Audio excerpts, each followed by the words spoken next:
यही था ना। देखो अब जो हम लोगों ने एपीआईज बनाई है ना, उसका फ्रंट एंड बनाएंगे और उन एपीआईज को फ्रंट एंड के साथ इंटीग्रेट करेंगे अब।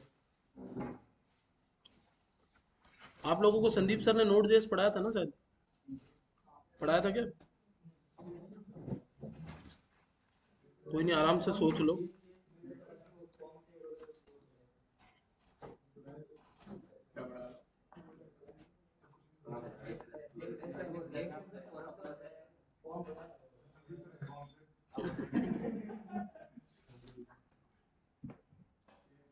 ठीक है देखो, फ्रंट एंड पे हम लोग सॉरी, हमने एक फ्रंट एंड का फोल्डर बनाया, उस फ्रंट एंड के फोल्डर के अंदर अभी हम लोग एक रिएक्ट ऐप क्रिएट कर रहे हैं। तो कल जो एपीआईज हमने खुद ने बनाई थी, उन्हीं एपीआईज को हम अपने फ्रंट एंड पे इंटीग्रेट करेंगे आज। ठीक है।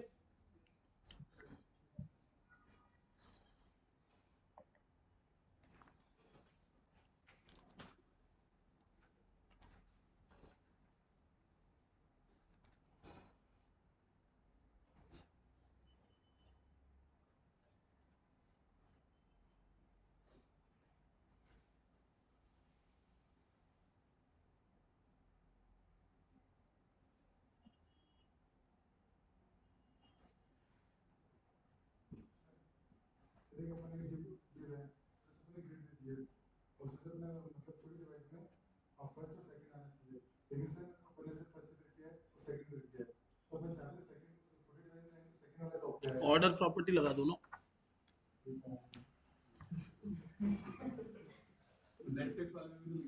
ऑर्डर ऑर्डर लगाना है बस आपको। ऑर्डर नाम से फ्लेक्स में प्रॉपर्टी पढ़ाई थी ना, वही प्रॉपर्टी लगानी है। ऑर्डर में जीरो होगा तो फिर वो एक एक बात दिखते जाएंगे, उसमें ऑर्डर जीरो बन करके आप उसको ऊपर नीचे लेके आ सकते हो।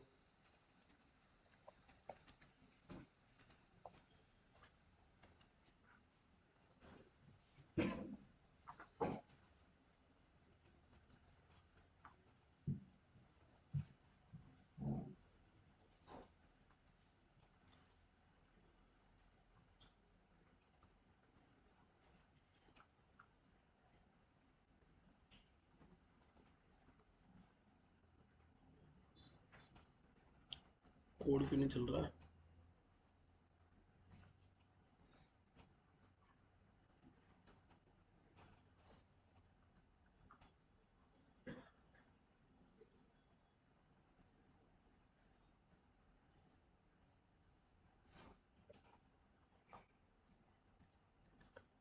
चलो किसी और जगह बता दूंगा।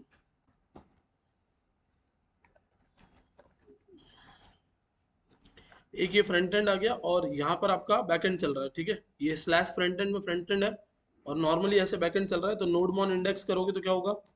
Back and sorry, node index कर दो या नोड मॉन इंडेक्स कर दो। तो नोड मॉन इंडेक्स करने से बैक एंड सर्वर चालू हो गया और एनपीएम स्टार्ट करने से फ्रंट एंड चालू हो जाएगा। बट उससे पहले आपको क्या करना है?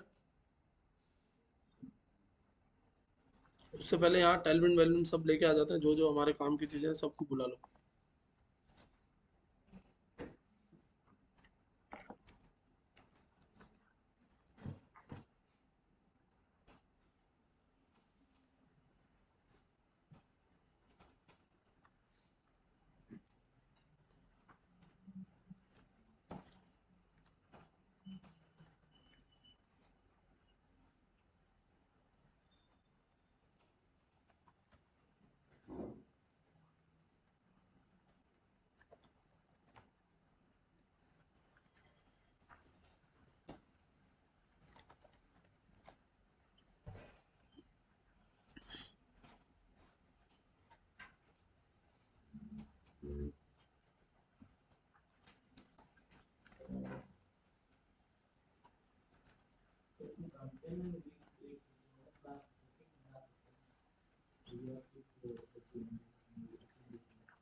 नहीं, लेकिन वो मैक्सिमम विड्थ वैसे नहीं लेते ना जैसे बूटस्ट्रैप लेता है। मतलब हमें कंटेनर मिडल में चाहिए।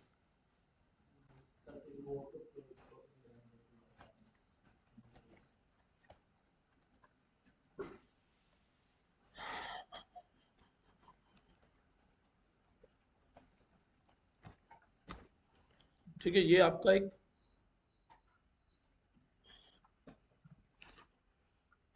बॉर्डर आ गई इधर चारों तरफ, इसको एक ग्रिड बना दो। ठीक है, इस ग्रिड में एक तरफ फॉर्म होगा और दूसरी तरफ टेबल होगी। तो ग्रिड कितने कॉलम्स की चाहिए?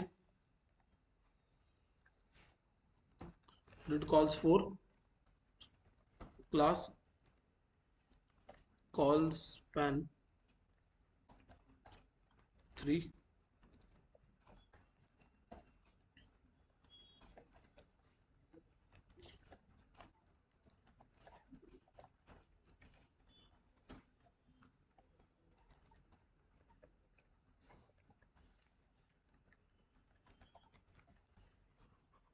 ठीक है, ये दो आ गए।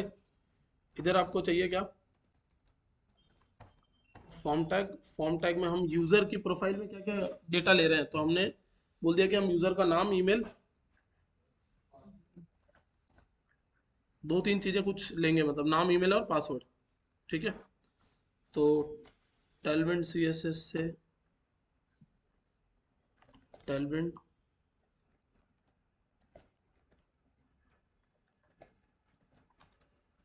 And JSX code of form tag having email, name and password. ठीक है,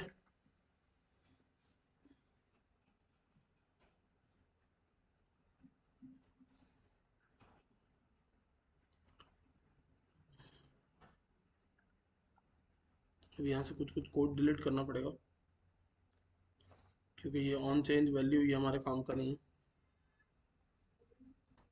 ना। इधर दिस सबमिट हैंडलर चाहिए और ये भी नहीं चाहिए। ठीक है,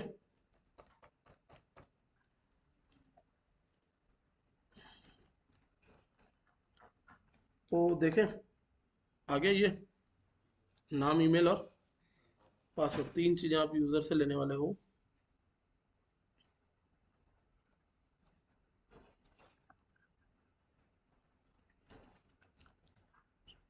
नाम, ईमेल, पासवर्ड। अब क्या करना है, यहाँ पर दूसरी तरफ एक क्या बनाओगे, टेबल बनाओगे जहां पर वो नाम, ईमेल, पासवर्ड दिखेंगे। ठीक है, तो table for listing of the same,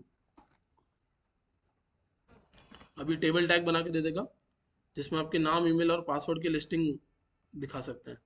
अब देखो, चैट जीपीटी समझदार है, तो इसलिए कभी भी पासवर्ड नहीं देगा, क्योंकि पासवर्ड एक सेंसिटिव डेटा होता है जो आप लिस्टिंग में नहीं दिखाओगे कि आपके इस यूजर का ये ईमेल आईडी और पासवर्ड है। ठीक है, इसलिए चैट जीपीटी आपको रिप्लेस कर सकता है, क्योंकि हम समझदारी ना दिखाएं अगर, वो तो दिखाएगा।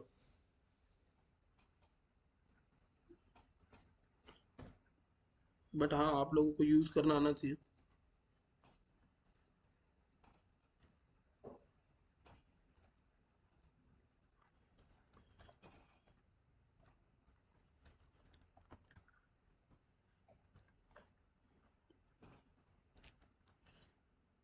ये ग्रिड ये है, इसके अंदर ये डब, हाँ गड़बड़ हो गई ना, यहाँ ये ग्रिड क्लोज नहीं होनी चाहिए थी।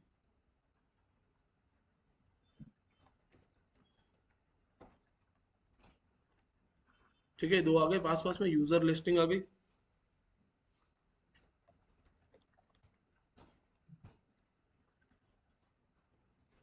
नेम, ईमेल, ये दो चीजें हमें दिखानी है। यहाँ से यूजर डेटा डालेगा और इधर आप लोगों को दिखाना है डेटा। ठीक है, डन। अब यहाँ पर आप क्या बोलोगे, constant users set user use state empty अरे यूज इफेक्ट। फर्स्ट रेंडर होने पे क्या करोगे, यूजर्स वाली एपीआई फेच करोगे ना, जो हमने बना रखी है, local host colon 5000 slash gate users. ये दो यूजर्स का डेटा लाके देता है मुझे। सेम मुझे क्या करना है, यही एपीआई यहाँ पर कॉल करवानी है, npm i exios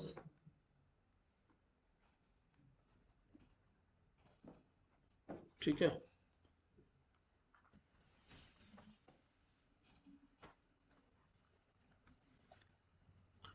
और exios को आप क्या बोलोगे, कि फर्स्ट रेंडर पे क्या करना है, तो exhaust dot get, get method से एपीआई थी ना, exhaust dot get then success और console log success dot data dot catch error.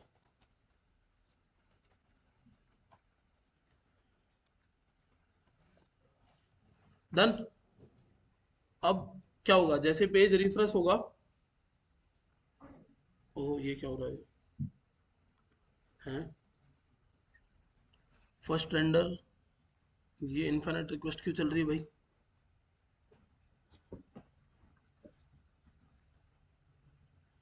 कुछ तो गड़बड़ हो गई थी पहले, इसकी वजह से चल रही थी, अब रिफ्रेश कर दिया। अब देखो यहाँ कंसोल में ना एरर आ रही है। एरर क्या आ रही है, एक्सियोस एक एरर दे रहा है, क्या एरर दे रहा है, नेटवर्क एरर। नेटवर्क एरर के अंदर जो एरर है मैसेज, उसमें भी नेटवर्क एरर लिखा हुआ है, बट यहाँ पर अगर आप देखोगे तो क्या लिखा हुआ है, XML HTTP request at localhost colon 5000 from origin this has been blocked by CORS policy। ये क्या होता है, ये समझते हैं। संदीप क्या होता है CORS पॉलिसी?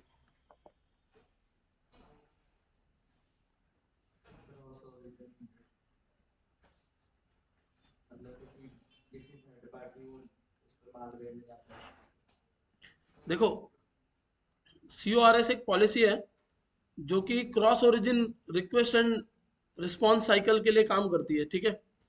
तो इसका फुल फॉर्म चेक कर लेते हैं, मेरे को भी याद नहीं है। CRS full form cross origin resource sharing, हाँ, क्रॉस ओरिजिन रिसोर्स शेयरिंग। तो क्रॉस ओरिजिन का मतलब क्या होता है, टू डिफरेंट पार्टीज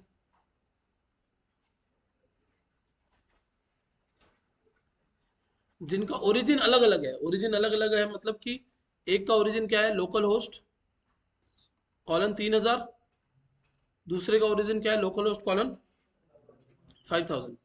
तो क्रॉस ओरिजिन हो गए, दो अलग अलग ओरिजिन है।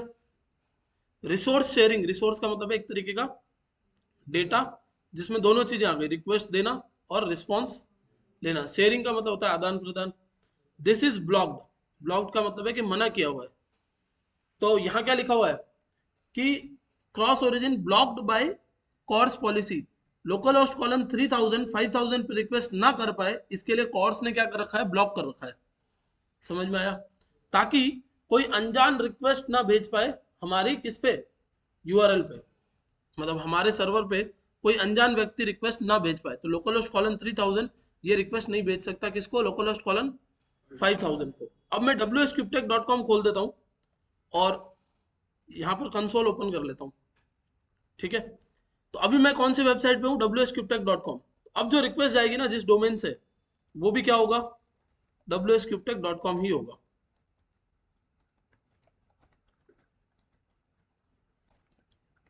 अब फिर क्या लिखा हुआ गया कि wscryptech.com को डिसअलाउ किया गया है या ब्लॉक किया गया है लोकल होस्ट कॉलन 5000 पे रिक्वेस्ट भेजने के लिए। क्यों ब्लॉक किया गया है, because of CORS policy, no access control origin header present in the requested resource. वहां पर एक्सेस कंट्रोल ओरिजिन नाम से कोई हेडर है ही नहीं जो किसी और को अलाउ कर पाए। इंटरनली वो काम कर सकते हैं बट बाहर से कोई नहीं आ सकता। तो क्या करना पड़ेगा, तो आपको यहां से जो आपका index.js है ना बैकएंड का, उस पे जाना है और यहां पर ऊपर अलाउ करना है कॉर्स ओरिजिन को। कैसे अलाउ करोगे, तो request dot headers, request dot headers नहीं, रिक्वेस्ट डॉट सेट हेडर्स ऐसा कुछ होता है, कोड ले लेके आते हैं कहीं से।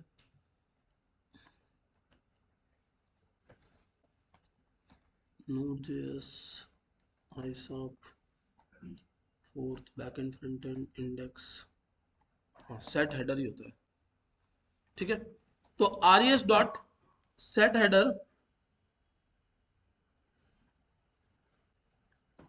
ठीक है, कौन सा हेडर सेट करना है, cross origin access control origin allow करने वाला जो हेडर है उसको क्या करना है, सेट करना है। एक्सेस कंट्रोल अलाउ ओरिजिन, और उसको सेट करके क्या बना देना है, उसको सेट करके अगर आपने बोला एस्ट्रिक, इसका मतलब होता है अलाउ ऑल, जितने भी दुनिया में हैं उनमें से कोई भी क्या कर सकता है, रिक्वेस्ट कर सकता है, एक्सेस कर सकता है।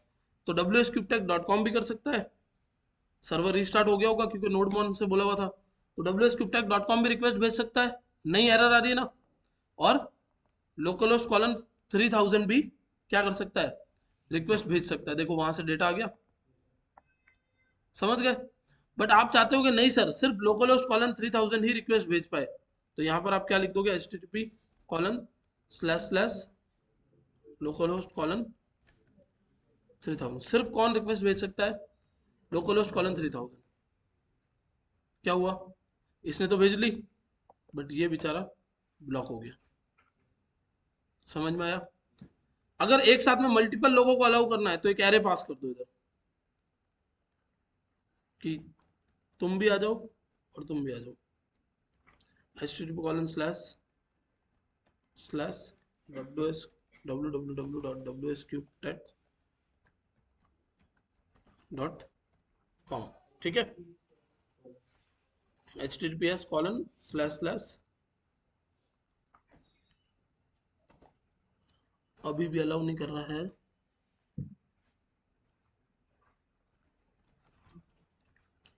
नाम गलत लिख दिया है क्या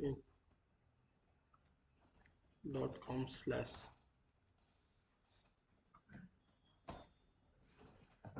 कुछ तो भी गड़बड़ लिख दी है। हाँ हाँ सिक्योर्ड साइट है ना वो, इसलिए ये तो आपके लोकल पे चल रही है।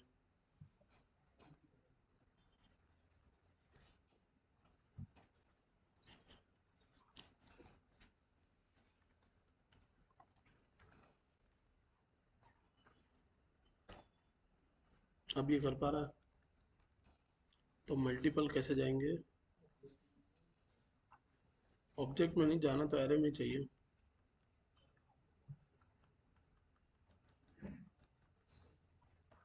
कोड पूछ के लाता है इनको।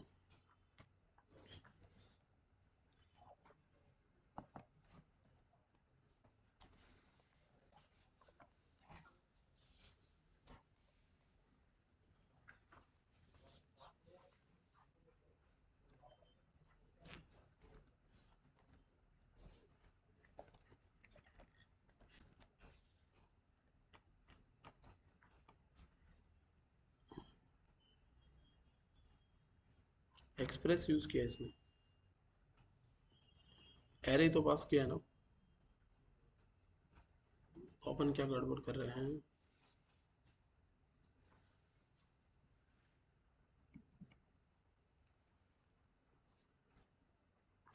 हम एक वेरिएबल में डाल के सीधा एरे डाल रहे हैं, बट गड़बड़ तो कुछ नहीं होनी चाहिए भाई। इसको मना कर दिया और इसको भी मना कर दिया, बट यहाँ पर अगर लास्ट में स्लैश लगा दे तो, इसको भी अभी मना कर दिया और इसको भी मना कर रहा है।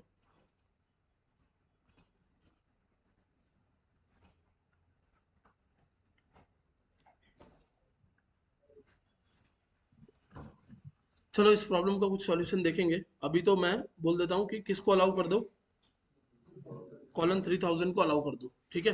बट अगर आप ध्यान रखना, अगर आप 3001 पे भी चलाओगे तो भी अलाउ नहीं करेगा अब, तो इसलिए या तो इस पे क्या लिख दो, एस्ट्रिक, मतलब सारी दुनिया में कोई भी अलाउ कर दो, या फिर सिर्फ लोकल होस्ट कॉलन 3000।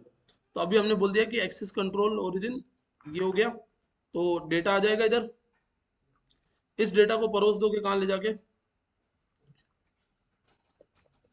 तो सेट यूजर्स डॉट डेटा नाम से ही की आ रही है, तो डेटा डॉट डेटा दो बार लिखना पड़ेगा आपको। एक तो सक्सेस आया, सक्सेस में से रिस्पॉन्स जो आया वो भी डेटा में आया, और उस रिस्पॉन्स में भी डेटा नाम से ही की बनी हुई थी, तो वो चली गई कहाँ पे, इसके अंदर।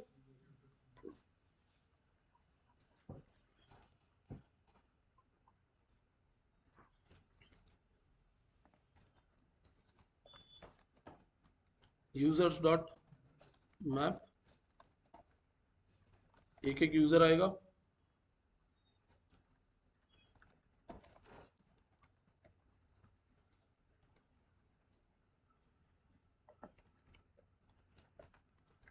यूजर डॉट नेम और यूजर डॉट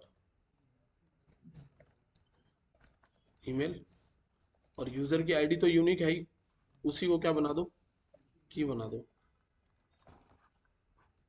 तो यूजर लोग दिख रहे हैं, ठीक है। अब यहां से आप इंसर्ट कैसे करवाओगे डेटा, तो यहां से इंसर्ट करवाने के लिए क्या करोगे, फॉर्म जो था आपका उसको बोलोगे फॉर्म पे on submit, submit handler,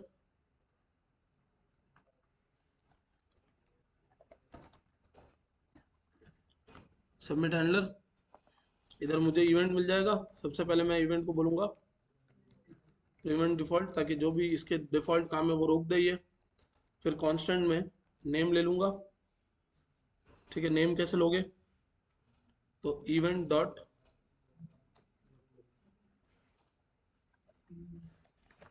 target dot name dot value.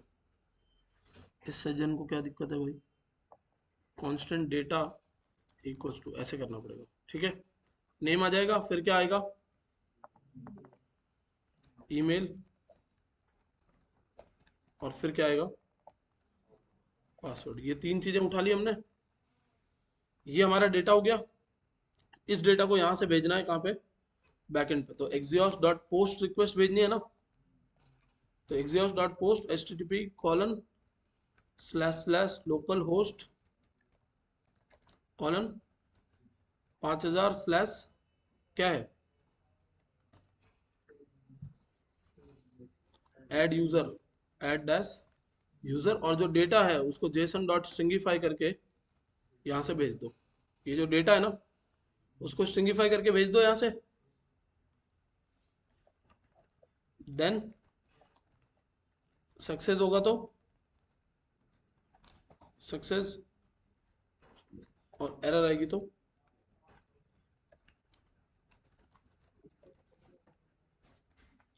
अगर सक्सेस होगा तो मैं event dot target dot reset कर दूंगा, मतलब फॉर्म खाली करवा दूंगा, ठीक है। तो देखें, संदीप की आईडी बनाते हैं।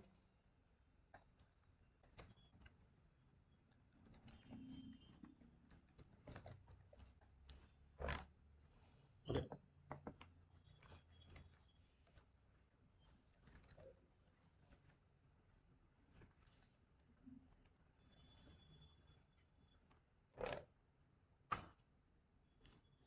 रिफ्रेश क्यों हुआ भाई, प्रिवेंट डिफॉल्ट की स्पेलिंग गलत है क्या,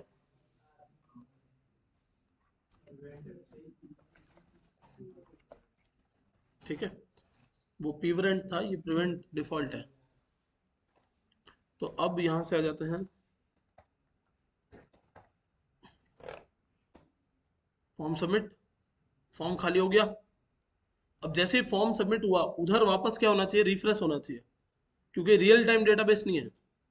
तो कैसे करोगे आप ये जो कोड है ना जो डेटा फेच करता है उसको यहाँ से हटा दोगे और एक अलग फंक्शन बना लोगे जिसका नाम रखोगे फेच यूजर्स, ठीक है। इसका नाम क्या है, फेच यूजर्स। ये फेच यूजर्स वाला फंक्शन आप यहां से भी कॉल करवाओगे, और जब आपका फॉर्म रीसेट होगा उसके बाद भी कॉल करोगे। तो उससे क्या होगा, नया यूजर मेरे पास आ जाएगा। जैसे संदीप आया वैसे ही यहाँ पर राहुल की आईडी बना देते हैं।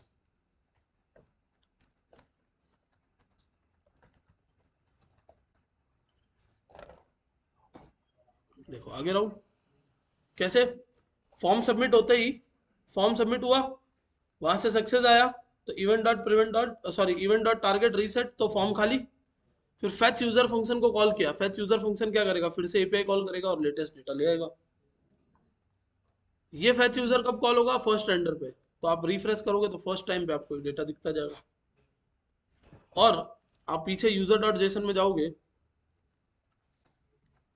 तो ये देख लो डेटा स्टोर होते जा रहा है। अब बारी है यहाँ से डिलीट करवाने की। यहाँ तक समझ में आया, डिलीट बहुत सिंपल सी चीज है, कुछ खास इसमें है नहीं, तो इसलिए आप लोग खुद से कर लोगे, ऐसा नहीं बोल रहा हूँ मैं। डिलीट या एक्शन का एक बटन बना देते हैं, इधर डिलीट के बटन्स होंगे, यहाँ पर आप क्या लिख दोगे, डिलीट नहीं button, delete class btn, btn danger, btn red 600,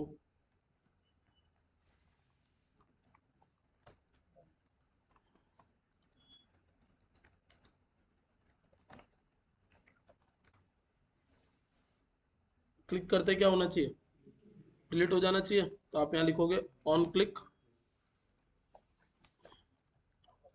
delete, और डिलीट में उस यूजर की, डिलीट यूजर, ये एक फंक्शन बना दोगे आप, ठीक है। ऊपर बनाएंगे, यहाँ से तो आईडी ले रहे हैं, ऊपर चल के एक फंक्शन बना देंगे इसका, यहाँ पे फंक्शन डिलीट यूजर, जिसमें यूजर आईडी आ जाएगी मेरे पास में। फिर एपीआई कैसे कॉल करनी है, exhaust dot delete http://local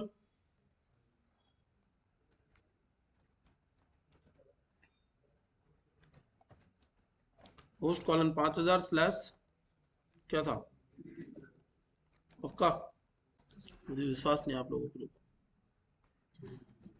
delete user question mark, question mark में क्या आना चाहिए, ID, question mark ID equals to dollar curly bracket में यूजर आईडी, तो एक पूरी यूआरएल बन जाएगी, जिस किसी भी यूजर को डिलीट करने के लिए आईडी भेजोगे वो यहाँ आ जाएगी, और फिर आप यहाँ से क्या बोलोगे, वही पुरानी गाना, देन कैच, तो ये मैं कॉपी कर लूँ इधर से, थैंक यू।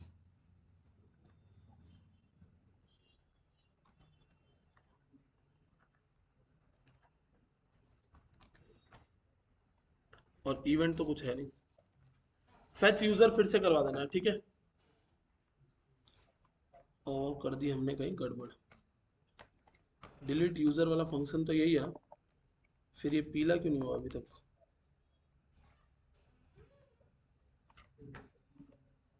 नहीं फंक्शंस कॉल तो हो रहे हैं, बट कुछ तो गड़बड़ आएगी, छोड़ो।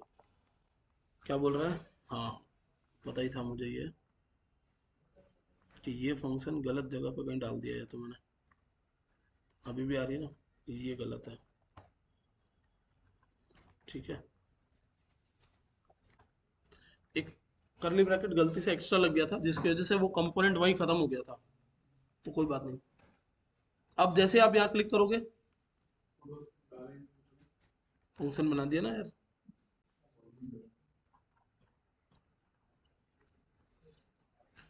क्या क्रॉस ओरिजिन की एरर आ रही है,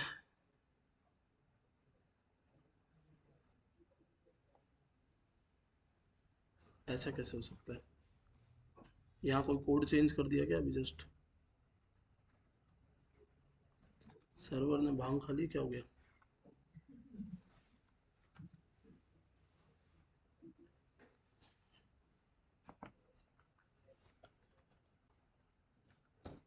ये तो जाने दे रहा है, बट ये अलाउ नहीं कर रहा। एक और चीज करनी पड़ेगी, एक्सेस कंट्रोल अलाउ मेथड्स, यहाँ पर ना आपको, जैसे गेट और पोस्ट तो बाय डिफॉल्ट अलाउ होते हैं, तो सेट हेडर्स में अलाउ मेथड्स में भी एस्ट्रिक लगा दो, बोलो कि सब अलाउ कर दो, ठीक है, सबको आने दो। तो एक्सेस कंट्रोल अलाउ ओरिजिन और अलाउ मेथड्स, तो ये बोल रहा है कि मेथड अलाउड नहीं है, देखो delete method is not allowed, इसलिए मैं आपको बोलता रहता हूँ हमेशा एरर पढ़ो, एरर पढ़ो, ठीक है। अब और क्या एरर आ रही है, अब एरर आ रही है method delete is not allowed by access control, ठीक है।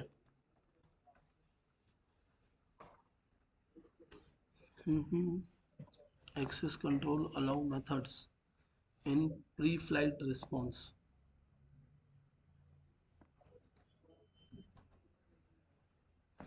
चेक करें,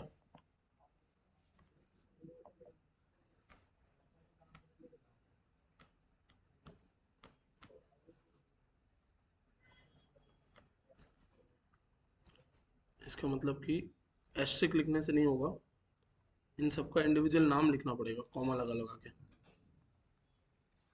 अब देखें, अभी भी मना कर रहा है यार।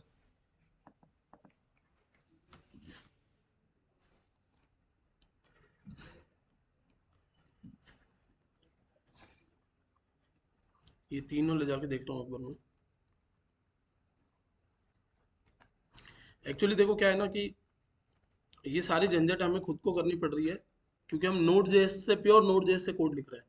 बट इसके बाद जब हम एक्सप्रेस पढ़ेंगे तो एक्सप्रेस में ये झंझट आपको नहीं करनी है, एक्सप्रेस अपने आप ये मैनेज करेगा इंटरनली। आपको तो बस रिक्वेस्ट रिस्पॉन्स पे ध्यान देना है। अभी भी मना कर रहा है, क्या हुआ?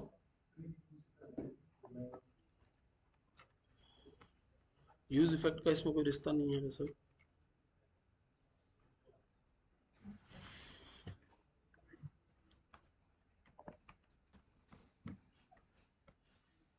We have ordered options specially.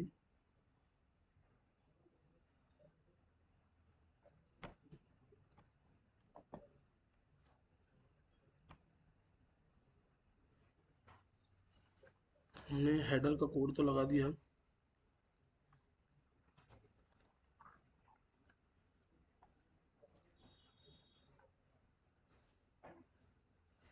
Access control allow credentials true content type. देखते हैं पिछली बार कैसे किया था हमने।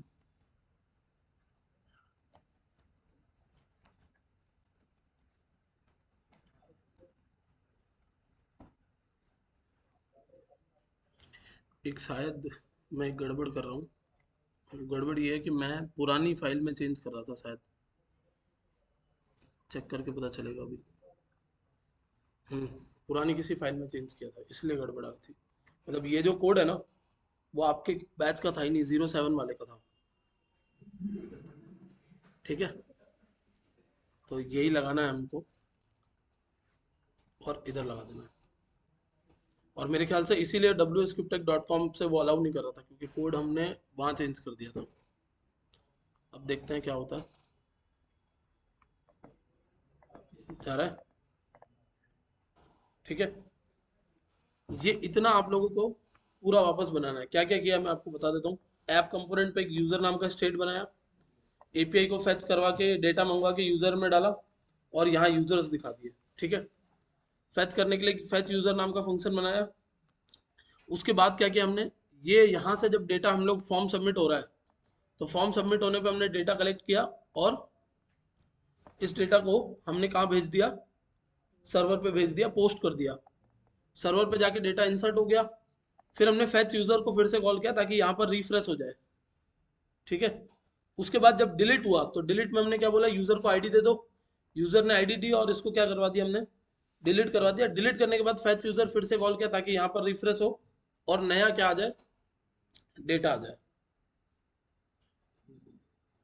ठीक है। वही जैसे आप पहले से एपीआई कॉल करते हो वैसे ही एपीआई कॉल करनी है। ये भी बनाना है, साथ साथ में ब्लॉग वाला जो आपको दिया हुआ है, जो आप खुद से बना रहे हो, वो भी बनाना है आप लोगों को।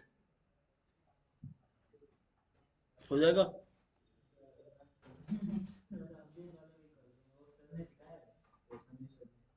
नोट जेस पढ़ाया हुआ है संदीप सर ने? हम्म।